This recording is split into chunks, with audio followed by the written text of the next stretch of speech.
नमस्ते। मेरा नाम नागेंद्र है।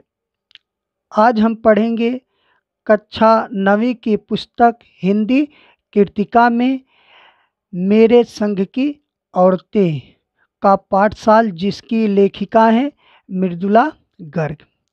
तो आइए पढ़ा जाए। प्रस्तुत संस्मरण लेखिका मृदुला गर्ग द्वारा लिखा गया है। इसमें लेखिका ने अपने परिवार की औरतों के व्यक्तित्व और स्वभाव पर प्रकाश डाला है। लेखिका ने अपनी नानी के बारे में बहुत कुछ सुन रखा था। लेखिका की नानी अनपढ़, परंपरावादी और पर्दा प्रथा वाली औरतें थीं। उनके नाना ने तो विवाह के बाद कैम्ब्रिज विश्वविद्यालय, इंग्लैंड से बैरिस्टरी मतलब वकालत पास की और विदेशी शान शौकत से जिंदगी बिताने लगे, परंतु नानी पर इसका कोई प्रभाव नहीं पड़ा। अतः नानी ने अपनी पुत्री की शादी की जिम्मेदारी अपने पति के एक मित्र, स्वतंत्रता सेनानी प्यारे लाल शर्मा को सौंप दी कि वे अपनी बेटी की शादी आज़ादी के सिपाही से करवाना चाहती हैं। अतः लेखिका की माँ की शादी एक स्वतंत्रता सेनानी से हुई। वे अब खादी की साड़ी पहना करती थी, जो उनके लिए असहनीय थी। लेखिका ने अपनी माँ को कभी भारतीय माँ जैसा नहीं देखा था। वे घर परिवार और बच्चों के खान पान आदि में ध्यान नहीं देती थी। उन्हें पुस्तकें पढ़ने और संगीत सुनने का शौक था। उनमें दो गुण मुख्य थे। पहला, कभी झूठ न बोलना, और दूसरा, वे एक ही गोपनीय बात को दूसरे पर जाहिर नहीं होने देती थी। इसी कारण उन्हें घर में आदर तथा बाहर वालों से दोस्ती मिलती थी।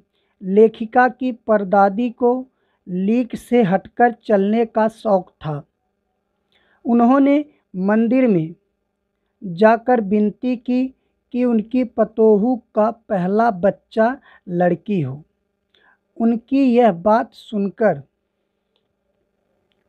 सुनकर लोग हक्के बक्के से रह गए थे। ईश्वर ने उनके घर में पूरी 5 कन्याएं भेज दी।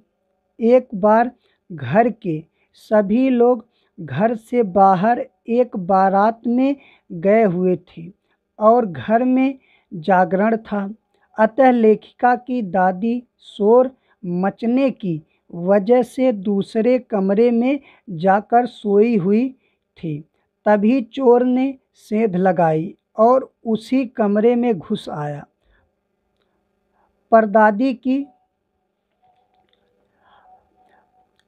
परदादी की नींद खुल गई। उन्होंने चोर से एक लोटा पानी मांगा। बूढ़ी दादी के हठ के आगे चोर को झुकना पड़ा और वह कुएं से पानी ले आया।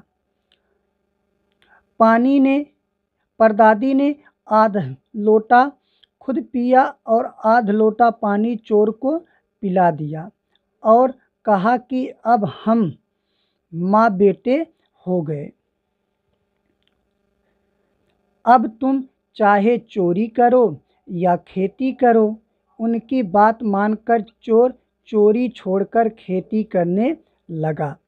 लेखिका की बहनों में कभी इस हीन भावना की बात नहीं आई कि वे एक लड़की हैं। पहली लड़की जिसके लिए परदादी ने मन्नत मांगी थी, वह मंजुला भगत थी। दूसरे नंबर की लड़की खुद लेखिका मृदुला गर्ग, घर का नाम उन्माद थी। तीसरी बहन का नाम चित्रा और उसके बाद रेणु और अचला नाम की बहनें थीं। इन 5 बहनों के बाद एक भाई राजीव था। लेखिका का भाई राजीव हिंदी में और अचला अंग्रेजी में लिखने लगी और रेणु विचित्र स्वभाव की थी।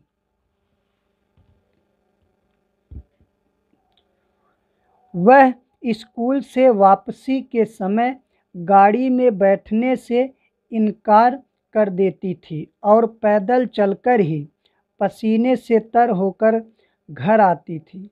उसके विचार सामंतवादी व्यवस्था के खिलाफ थे। वह बीए पास करना भी उचित नहीं मानती थी। लेखिका की तीसरी बहन चित्रा को पढ़ने में कम तथा पढ़ाने में अधिक रुचि थी। इस कारण उसके शिष्यों से उसके कम अंक आते थे। उसने अपनी शादी के लिए एक नज़र में लड़का पसंद एक नज़र में लड़का एक नज़र है नज़र नहीं एक नज़र में लड़का पसंद करके ऐलान किया कि वह शादी करेगी तो उसी से, और उसी के साथ उसकी शादी हुई। अचला सबसे छोटी बहन पत्रकारिता और अर्थशास्त्र की छात्रा थी। उसने पिता की पसंद से शादी की और उसे भी लिखने का रोग था। सभी ने शादी का निर्वाह भली भांति किया। लेखिका शादी के बाद बिहार के एक कस्बे डालमिया नगर में रहने लगी।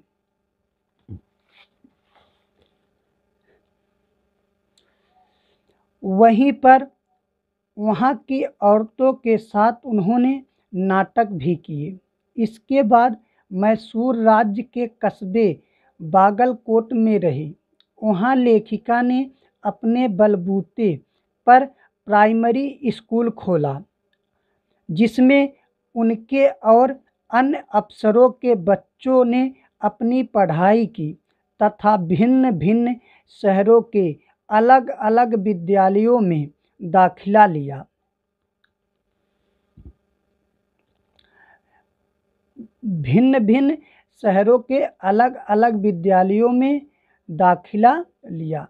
विद्यालय खोलकर लेखिका ने दिखा दिया कि वे अपने प्रयास में कभी असफल नहीं हो सकती, परंतु लेखिका स्वयं को अपनी छोटी बहन रेणु से कमतर आंकती थी। मतलब रेणु से वो कम आंकती थी, रेणु उनसे भी आगे थी।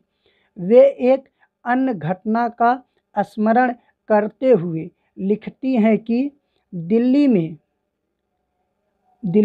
1950 के अंतिम दौर में 9 इंच तेज बारिश हुई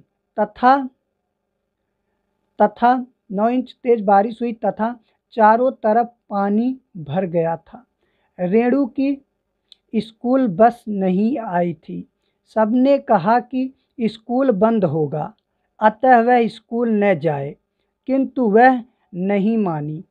अपनी धुन की पक्की वह 2 मील पैदल चलकर स्कूल गई और स्कूल बंद होने पर वापस लौट कर आई। लेखिका मानती हैं कि अपनी धुन में मंजिल की ओर चलते जाने का और अकेलेपन का कुछ और ही मज़ा होता है। यही था आपके मेरे संग की औरतें पाठ का सार, जो बहुत ही लॉन्ग था। मैंने आप लोगों को बहुत ही संक्षिप्त में इसको बता दिया। यदि वीडियो अच्छा लगा होगा तो आप लोग इसको लाइक ज़रूर करिएगा, शेयर करिए और चैनल को सब्सक्राइब करना न भूलिए, जिससे आपको अगली वीडियो मिलता रहे। और एक बात और, यदि वीडियो अच्छा लगा होगा तो आप लोग कमेंट बॉक्स में ज़रूर लिखिएगा कि वीडियो अच्छा है। यदि कोई दिक्कत हो तो उसको भी लिखिएगा। शुक्रिया, धन्यवाद।